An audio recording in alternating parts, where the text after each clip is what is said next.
भगवान यदि अपने भक्त को कोई वरदान देते हैं तो उसे पूरा अवश्य करते हैं। परीक्षित ने पूछा गुरुवर ये बात तो सत्य है, लेकिन एक बात और समझ में नहीं आती कि गिरिराज कौन था जिसको स्वयं भगवान ने उठाया। भाई वो पर्वत भी कोई साधारण पर्वत थोड़ी ना होगा। भाई भगवान के पास यदि कोई तिनका भी रखा है तो उस पर भी तो कृपा होगी ना भगवान की। जो फूल चढ़ते ना, एक एक फूल, वो भी हजारों साल तपस्या करते हैं मालूम है, तब जाकर के भगवान के चरणों तक पहुंचते हैं। एक एक जो हम फूल चढ़ाते हैं या भगवान को जो श्रीफल नारियल चढ़ाते हैं या भगवान को जो वस्त्र पहनाते हैं, ये कपड़े भी कोई एक चीज से मिलकर के नहीं बने, अनेक चीजें इसमें लगी रहती है और वो सब मिलकर के क्योंकि उनके भाग्य हैं जो भगवान तक पहुंचते हैं। तो आज भगवान की कथा में आकर के बैठ गए, कोई साधारण बात नहीं है। जिस कथा को इंद्र आदि देवता तरसते थे वही कथा आज हमें खंडवा में मिल रही है और हम आपस में बातचीत करेंगे। तो भगवान भी अब हम अपने लिए कुछ नहीं कर सकता, क्योंकि न जाने कौन से समय ऐसा शब्द निकल जाए जो तुम्हारे मनुष्य जीवन का उद्धार कर दे। भक्तों, उसका कोई भरोसा थोड़ी ना। बहन और मिल जाएगी, रिश्तेदार और मिल जाएंगे, घर परिवार संसार और मिल जाएगा, लेकिन भगवान की कथा अब मिले या न मिले क्या भरोसा है। क्या राजा परीक्षित को पता था कि उसके पास 7 दिन है, लेकिन हम लोगों को तो ये भी नहीं पता कि हमारे पास और कितने दिन बचे। हो सकता है आज यही घर जाके बुलवा आ जाए, क्या भरोसा। बस यही कहेंगे लोग, अरे कल तक तो बड़ा अच्छा था, पता नहीं रात भर में क्या हो गया। कल तक तो हमने साथ में खाना खाया, कल तो हम साथ में ऑफिस गए थे। इसलिए जो ये भगवान की चलती हुई सांसें है ना, इन पर भरोसा मत करो। कब ये सांसें रुक जाए, कब ये तुम्हारा शरीर खाली हो जाए और कब हमें परमात्मा के पास जाना पड़ जाए, कोई भरोसा नहीं। सांसों का क्या भरोसा, जीवन का क्या भरोसा, रुक जाए चलते चलते, बुझ जाए जलते जलते। जीवन है एक ज्योति, जीवन है एक ज्योति, बुझ जाए जलते जलते। सांसों का क्या भरोसा। इसलिए जो सांसें है ना, इनका कोई भरोसा नहीं है। भगवान की कथा सुनने का मौका मिला है तो भगवान की ही कथा सुनो, क्योंकि भगवान की कथा ही हमें भव सागर से पार कर सकती। बाकी दुनिया में कोई हमें भव सागर से पार नहीं कर सकता। एक बहुत सुंदर वृंदावन के भक्त की कथा याद आई, सुने जरा ध्यान से। एक वृंदावन में एक संत जी रहते थे। वो संत जी का नाम क्या था मालूम है? जज साहब। तो वृंदावन में आते जाते लोग उसे क्या कहते? जज साहब, आइए जज साहब, बैठिए जज साहब। तो वृंदावन में लोग उसे खूब जज साहब जज साहब जज साहब कहते थे। जज को पहचानते हो ना, जो न्याय करता है। जब जज साहब कहने लगे तो किसी बाहर के व्यक्ति ने पूछ लिया कि भैया ये तो संत महात्मा है और संत महात्मा को जज साहब क्यों कहते हैं, क्या बात है, क्या कारण है? तो वृंदावन का भक्त उनकी पूरी कथा बताते हैं। क्या कथा बताते हैं कि उन्हें जज साहब क्यों कहा जाता है। साउथ की यानी तमिलनाडु की सत्य घटना है, सुनना जरा ध्यान से। और वो जज साहब कहाँ थे? जबलपुर के। आज भी भक्तमाल कथा में इनका प्रसंग आता है, कहीं कहीं कथाओं में हम सुनाया करते हैं। साउथ के रहने वाले एक व्यक्ति बहुत बड़े जज बने और जज आकर के कहा बने? जबलपुर की हाई कोर्ट में जज थे। वहीं जबलपुर क्षेत्र में एक छोटे से गांव में एक भोला भाला व्यक्ति रहता था जिसका नाम था भोलाराम। क्या था? भोलाराम। वो भोलाराम इतना भोला कि कोई भी काम हो तो रघुनाथ जी जाने, कोई भी काम हो तो रघुनाथ जी जाने। और भोले राम कैसे हो? बोले साहब रघुनाथ की कृपा। और भोलेनाथ कहाँ से आए हो? रघुनाथ के धाम से। और भोलेनाथ भोजन हुआ? बोले रघुनाथ की कृपा। हर चीज में रघुनाथ की कृपा, रघुनाथ की कृपा, रघुनाथ की कृपा करता। अब गरीब था, सीधा साधा, उसके यहाँ बेटी थी। जब बेटी धीरे से बड़ी हुई तो उन्होंने सोचा क्या किया जाए, बेटे क्या विवाह करना है। अब घर में ज्यादा पैसे तो नहीं थे, भोले भाले क्या। तो उन्होंने सोचा कि गांव के सेठ से, साहूकार से थोड़ा सा कर्जा उधार ले ले, क्योंकि घर में बेटी रहती ना तो माता पिता को बड़ी चिंता रहती कि नहीं। बचपने से उसके लिए धन इकट्ठा करना पड़ता है, क्योंकि बेटी जब विदा होती है तो पिता को बहुत सारा धन खर्च करना पड़ता है। तो भोला राम ने तो कुछ ऐसा किया नहीं धन इकट्ठा, लेकिन जब बेटी की शादी हुई तो उन्होंने क्या, जाकर के गांव के सेठ से कुछ पैसे ब्याज से ले लिए, बाद में कमाएंगे और चुका देंगे ये पैसे। अब जब भोला राम ने पैसे उधार लाए और अपनी बेटी का विवाह बड़ी धूमधाम से किया, बड़ा आनंद के साथ। बेटी जब विदा हो गई, अब भोला राम घर में अकेले रहता।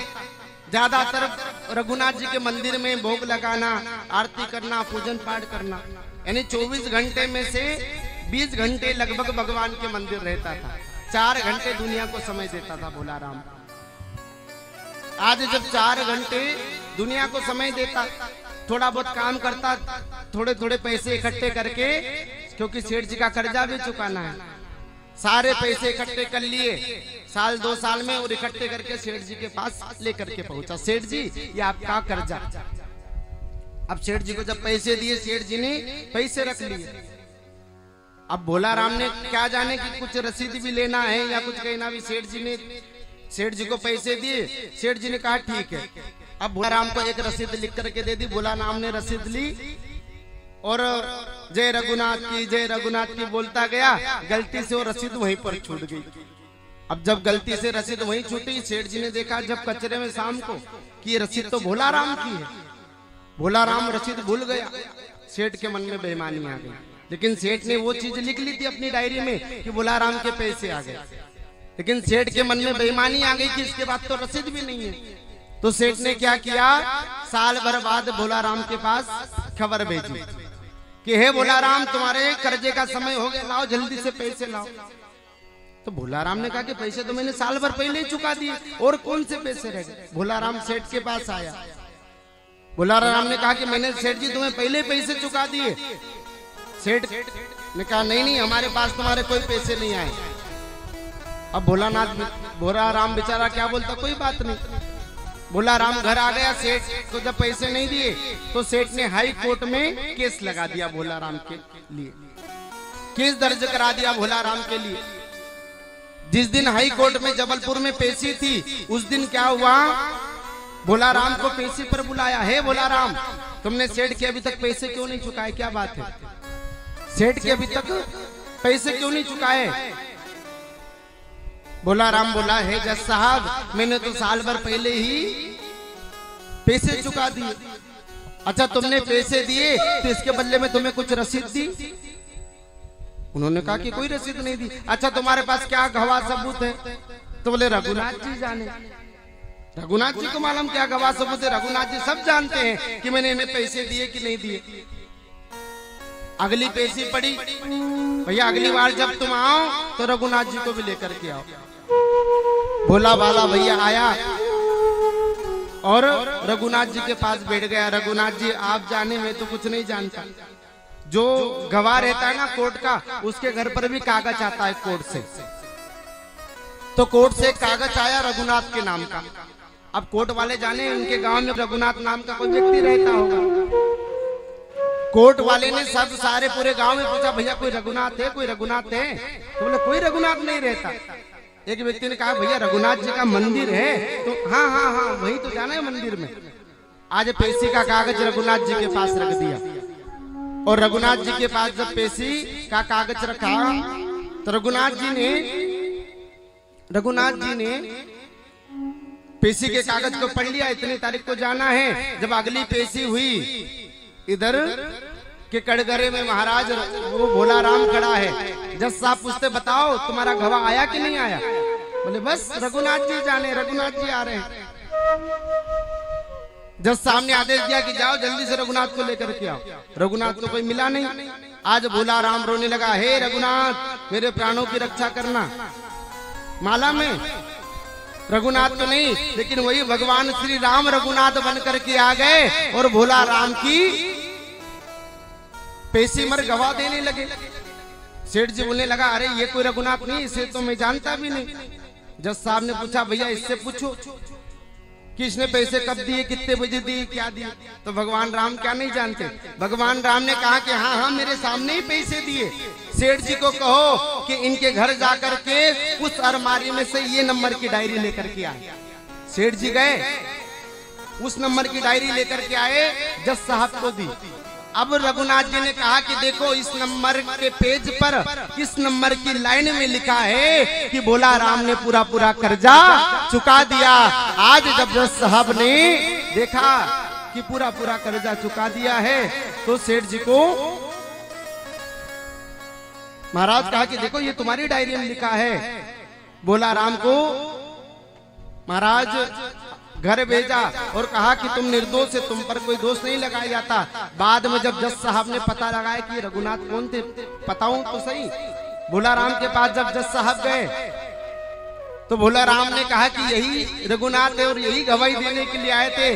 दिन से जज साहब ने सारा जज का काम छोड़ दिया और वृंदावन जाकर के रहने लगे। तो ऐसे ऐसे भक्त होते दुनिया में, जो यदि भक्त अच्छे हैं तो भगवान भी उनके लिए दुनिया पर आने के लिए तैयार है। लेकिन तुम्हें विश्वास तो होना चाहिए।